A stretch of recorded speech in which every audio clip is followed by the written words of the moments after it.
अरुण शर्मा अभी नहा रहे थे। बाथरूम से पानी की तेज आवाज आ रही थी जो बाहर की दुनिया से पूरी तरह अलग कर देती थी। उनका फोन लिविंग रूम की कॉफी टेबल पर रखा था। स्क्रीन अचानक चमक उठी। मैंने अपने पति के फोन को झुककर देखा।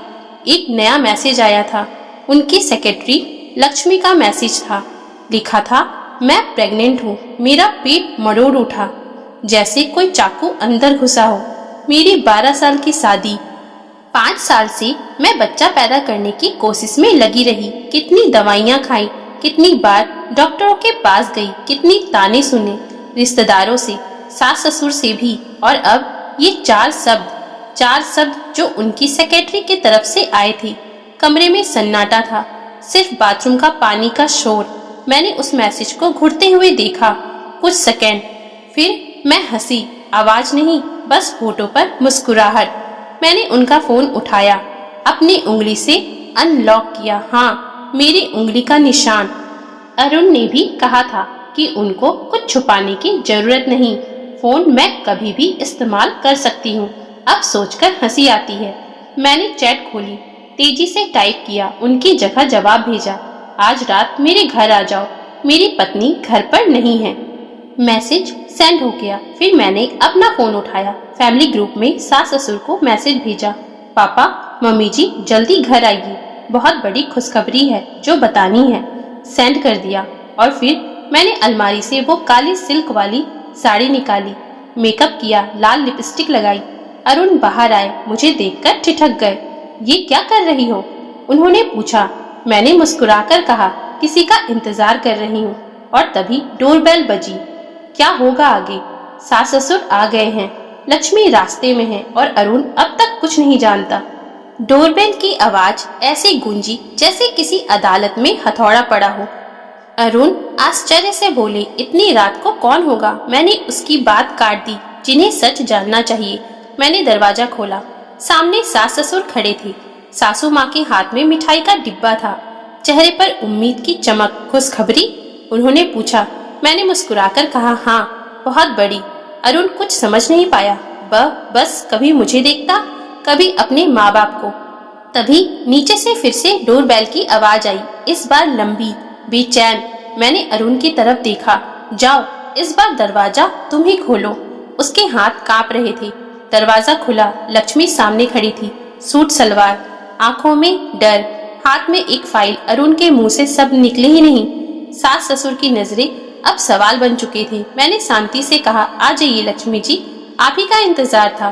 लक्ष्मी अंदर आई। सन्नाटा इतना गहरा था कि सांसों की भी आवाज चुभ रही थी। सासू माँ ने धीरे से पूछा, बेटा ये सब क्या है? मैंने टेबल पर अरुण का फोन रखा, स्क्रीन ऑन की, मैसेज खोला। वही मैसेज, मैं प्रेग्नेंट हूँ। सास ससुर ने पढ़ा। अरुण बैठ गया, जैसे किसी ने उसकी रीढ़ ही निकाल ली हो। लेकिन यही कहानी ने करवट ली। मैंने लक्ष्मी को देखा और कहा, अब तुम बताओ। फोन टेबल पर रख दिया। कमरे में कोई चीख नहीं थी, कोई आरोप नहीं, बस एक औरत की टूटी हुई सांसें थी। मैंने लक्ष्मी की तरफ देखा। वो कांप रही थी, लेकिन डर से नहीं, शर्म से। धीरे धीरे मैं उसके सामने गई। उसके पेट पर नजर पड़ी, बहुत हल्का सा उभार, लेकिन मेरे लिए वो पहाड़ जैसा था। मैंने एक पल के लिए आंखें बंद की। 5 साल, हर महीने की उम्मीद, हर बार की रिपोर्ट, हर बार का खालीपन। मैंने बहुत धीमी आवाज में कहा, बच्चा गिराना मत।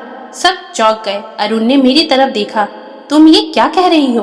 मैंने उसकी तरफ देखा भी नहीं। मेरी आंखें सिर्फ लक्ष्मी पर ही थी।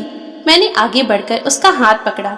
मेरी आवाज कांप रही थी, पर शब्द साफ थे, मुझे दे दो ये बच्चा। कमरे में जैसे समय रुक गया।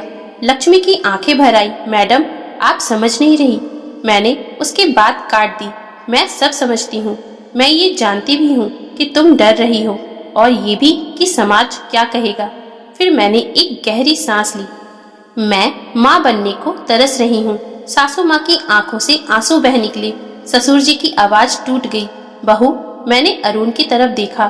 पहली बार नहीं, आखिरी बार। मैं सोचना नहीं चाहती, मैं बदला नहीं चाहती। मैं सिर्फ ये चाहती हूँ कि ये बच्चा जिंदा रहे। मैंने लक्ष्मी से कहा, मैं इसकी माँ ना सही, लेकिन अरुण तो पिता है ना। अरुण का सिर झुक गया। उसके पास कहने को कुछ नहीं था। मैंने आगे कहा, मुझे पता है तो तुम दोनों इसे बोझ समझकर गिरा दोगी, पर मेरे लिए ये भगवान की आखिरी दया है। लक्ष्मी फूट फूट कर रोने लगी। वो मेरे पैरों में बैठ गई। मैडम, अगर आप इसे अपनाएंगी तो ये बच्चा सबसे सुरक्षित रहेगा। मैंने उसे उठाया, गले लगाया।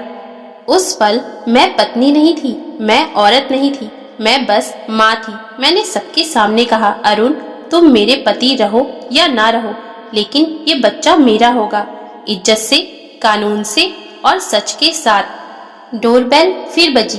पुलिस नहीं थी, डॉक्टर थी। और उस रात एक रिश्ता टूटा, एक सच उजागर हुआ, लेकिन एक सूनी गोद हमेशा के लिए भर गई। तो दोस्तों, अगर आपको हमारी आज की ये कहानी अच्छी लगी हो तो कृपया आप हमारे चैनल को लाइक, शेयर और सब्सक्राइब जरूर कर लें, जिससे हम आपके लिए और भी अच्छी अच्छी कहानियाँ लाते रहें। Thank you for watching.